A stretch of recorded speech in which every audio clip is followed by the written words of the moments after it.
ठाकुर जी उठे, पलना से जैसे ही उठे, जोड़ते अपनी आंख मीड़ी, सो जगन्नाथ भगवान की तरफ पूरा काजर फैल गो ठाकुर जी को। घुंघराले केश नेक बिखर रहे हैं, मोर पिछ अपने अपने शीश पर धारण कर रखा है। सुबह उठते ही बालक को कोई नहीं चाहिए, अपनी मैया चाहिए। मैया कहाँ है, मैया पास जाऊंगो, मैया पास जाऊंगो। यशोदा मैया दही बिलो रही है। ठाकुर जी गए और ऐसे दही बिलोती भाई यशोदा मैया के दोनों भुजान के नीचे से भीतर आए और सामने आके मैया के आग खड़े है गए। आंखन को काजर फैल गयो है, सो के उठे, आंख अभी खुले ही नहीं रही हैं, केश पूरे घुंघराले मुख पर आ रहे हैं ठाकुर जी के। और मैया से कह रहे, मैया जे बता, तो को दूध ज्यादा प्यारो है कि तेरो पूत प्यारो है, बता। मैया बोली, लाला तू भी सवेरे सवेरे उठ के कैसी बात न करो करे, चल हट जा, मुझको दही बिलोंदे ना है। मैया पहले बता, तू को दूध प्यारो कि पूत। मैया बोली, मोए तो मेरो पूत प्यारो है, दूध का को प्यारो होगो। अच्छा मैया, तो फिर एक काम कर, मैं तो बहुत प्यारो लगू ना। बोले हाँ, अपनी गोद में लिटाए के मुंह को अपना दूध पिवाए दे। मैया मुंह को बहुत जोर की भूख लगी है, मुंह को दूध पिवाए दे। यशोदा मैया तुरंत ठाकुर जी को अपनी गोद में लिया और मैया को ठाकुर जी दूध पी रहे हैं और मैया दही भी बिलोती जा रही है। यहां ठाकुर जी जैसे मैया का दूध पीने लगे, सामने चूल्हे पर अंगीठी पर गैया का दूध उबल रहा था। संपूर्ण दूध उबल करके उफन करके बाहर आने लगा, स्वयं को जलाने लगा, नष्ट करने लगा। यशोदा मैया यहाँ दही बिलो रही और मैया ने जैसे ही देखी कि दूर दूध उफन करके बाहर आ रहे हो, सो मैया ने विचार किया, अरे ये तो सबरो दूध जर जाएगो।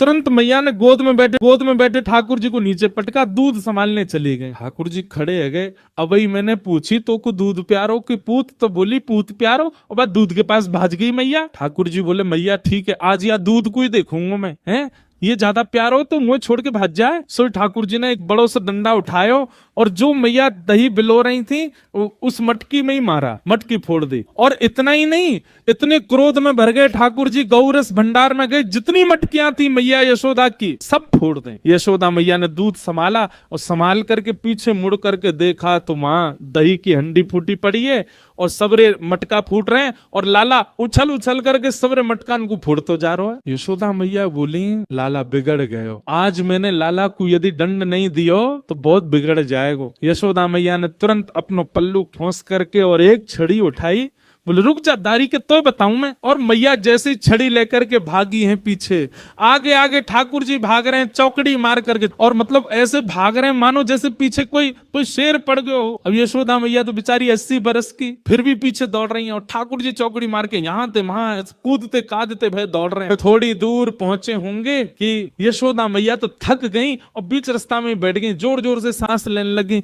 अपने पसीना पहुंचने लगी। इतने में ठाकुर जी ने पीछे मुड़ के देखी और पीछे मुड़ करके देखी यशोदा मैया बैठ गई, एक वृक्ष की आड़ में चले गए और वहीं से कह रहे, मैया कहाँ भयो, तू भाग क्यों ना रही मेरे पीछे। यशोदा मैया बोली, लाला मैं थक गई हूँ ना, अब बूढ़ो बड़ो शरीर है, तू इतना दौड़ावे मुंह को, अब मैं हार गई हूँ। ठाकुर जी बोले, मैया, ठाकुर जी को चिंता हो रही है, मैया मैया तेरी हार कैसे दूर होएगी। यशोदा मैया बोली, अच्छा सीधे कितने ठाकुर जी। यशोदा मैया बोली, मेरो लाला दौड़ के आवेगो और आके मुंह को अपने अंक में भर लेगो, सोई मेरी हार दूर रह जाएगी। सो ठाकुर जी एक बार तो दौड़े मैया की ओर और दौड़ के फिर रुक गए। मैया बोली, कहाँ भाई लाला आजा। ना है मैया मैं ना आऊंगा। बोले क्यों। वो तेरे हाथ में जो छड़ी है ना, तू याते मुझको बहुत डर लगे, पहले या कुछ दूर फेंक तब आऊंगा। और कहा पता तेने याते 2-4 बार मार दियो तो मेरे लग जाएगी मैया, पहले याकू फेंक। मैया बोली, सांची बता, याकू फेंक दूंगी तो आ जाएगा। बोले हाँ। मैया ने जैसी छड़ी फेंकी, ठाकुर जी दौड़ करके गए, बिल्कुल विचार नहीं किया कि मैया मुझे पकड़ लेगी।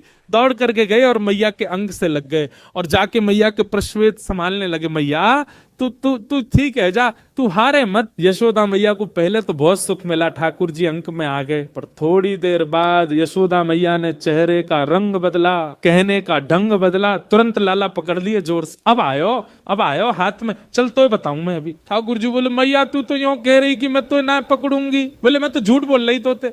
अच्छा मैया तू झूठ बोल है, मैं तेरो लाला ना हूं, आज के बाद पूरे गोकुल में हल्ला कर दूंगा, मैं तो नंद बाबा को लाला हूं, यशोदा को लाला ना हूं। यशोदा झूठ बोले, हाँ बोल दियो जाए करके। अब तो उखलते बांधूंगी और आज ना तो रोटी मिलेगी ना मक्खन मिलेगा, खड़ो रहे पूरे दिन, ऊधम मचावे। यशोदा मैया के अंक में भर गए। मैया तो पकड़ के ले गई और लाला को जा करके ऊखल से बांधन लगी। जैसे ही रस्सी ला करके मैया ने ऊखल से लाला के पेट में बांधनी चाहिए, सोई रस्सी छोटी पड़ गई। मैया बोली, रस्सी छोटी कैसे पड़ गई। मैया गई और बड़ी रस्सी लेकर के आई, बोले हाँ अब याते बंध जाएगो।